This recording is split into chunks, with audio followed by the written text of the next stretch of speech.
warahmatullahi wabarakatuh. Saya Nabila Sukma Wahyu Kinasi dari kelas 12 pemasaran 2. Di sini saya akan menjelaskan materi tentang pahala dan dosa.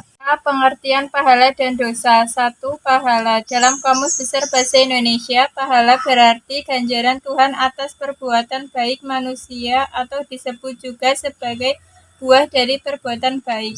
Adapun dalam terminologi Islam, pahala adalah balasan kebaikan yang diberikan oleh Allah Subhanahu wa Ta'ala kepada manusia atas perbuatan baik, ibadah atau amal soleh yang dilakukan dengan niat ikhlas karena Allah Subhanahu wa Ta'ala. 2. Dosa. Adapun menurut istilah, dosa adalah perbuatan yang melanggar hukum-hukum Allah Subhanahu wa Ta'ala dan Rasul-Nya yang dilakukan oleh orang balik dan berakal sehat atau mukallaf. Beberapa fuqaha mendefinisikan dosa sebagai akibat tidak melaksanakannya perintah Allah Subhanahu wa Ta'ala yang hukumnya wajib dan mengerjakan larangannya yang hukumnya haram. Dalil nakli tentang pahala dan dosa. 1. Quran Surat Al-An'am ayat 160 yang artinya, barang siapa membawa amal yang baik, maka baginya pahala 10 kali lipat amalnya. Dan barang siapa yang membawa perbuatan jahat, maka dia tidak diberi pembalasan melainkan seimbang dengan kejahatannya.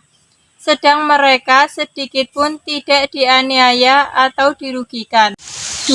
Quran Surat Al-An'am ayat 120 yang artinya, dan tinggalkanlah dosa yang nampak dan yang tersembunyi. Sesungguhnya orang-orang yang mengerjakan dosa telah diberi pembalasan disebabkan oleh apa yang mereka telah kerjakan. C. Pahala dan beberapa contoh keutamaan amal. 1. Sholat fardu berjamaah. 2. Sholat tahajud atau qiyamul lail. 3. Puasa Ramadan. 4. Zakat. 5. Infak dan sedekah. D. Macam-macam dosa dan akibat-akibatnya. 1. Macam-macam dosa yaitu A. Dosa kecil, contohnya hasad, suudzon, ghadab, ghibah, dan tabzir. B. Dosa besar, contohnya syirik, meminum khamr dan berjudi, zina, membunuh, dan mencuri, merampok, korupsi. 2. Akibat dosa yaitu A. Merusak iman. B. Merusak hubungan manusia dengan Allah Subhanahu wa Ta'ala. C. Merusak hubungan dengan sesama manusia. D. Merusak moral dan mengotori kesucian manusia. E. Menjatuhkan martabat manusia. F. Mengundang kemarahan dan azab Allah Subhanahu wa Ta'ala. G. Penyebab ditolaknya doa. H. Penyebab utama masuk neraka. E. Hikmah memahami pahala dan dosa. 1. Hikmah memahami balasan amal baik atau pahala yaitu A. Dapat meningkatkan keimanan dan ketakwaan kepada Allah Subhanahu wa Ta'ala. B. Menumbuhkan rasa ikhlas dalam beribadah dengan menjaga niat hanya mengharap ridho Allah Subhanahu wa Ta'ala. C. Termotivasi untuk meningkatkan kualitas ibadah kepada Allah Subhanahu wa Ta'ala dan amal soleh, serta berusaha untuk selalu istiqomah sebagai bekal menuju kehidupan akhirat. D. Menjadikan ibadah dan amal soleh sebagai sarana atau wasilah untuk mendapatkan pertolongan dan hidayah Allah Subhanahu wa Ta'ala.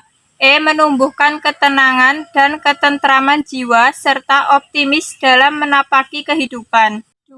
Hikmah memahami balasan amal buruk atau dosa yaitu A. Berhati-hati dalam setiap melangkah dan berbuat agar tidak terjerumus kepada kemaksiatan karena takut akan pedihnya azab dan siksaan Allah Subhanahu wa Ta'ala. B. Selalu waspada akan bujuk rayu setan yang menyesatkan karena setan tidak pernah berhenti menggoda manusia. C. Selalu memohon ampun kepada Allah Subhanahu wa Ta'ala karena manusia tidak pernah luput dari kesalahan berdosa, terlebih dosa yang tersembunyi dalam hati. Yang dari saya, kurang lebihnya mohon maaf. Wassalamualaikum warahmatullahi wabarakatuh.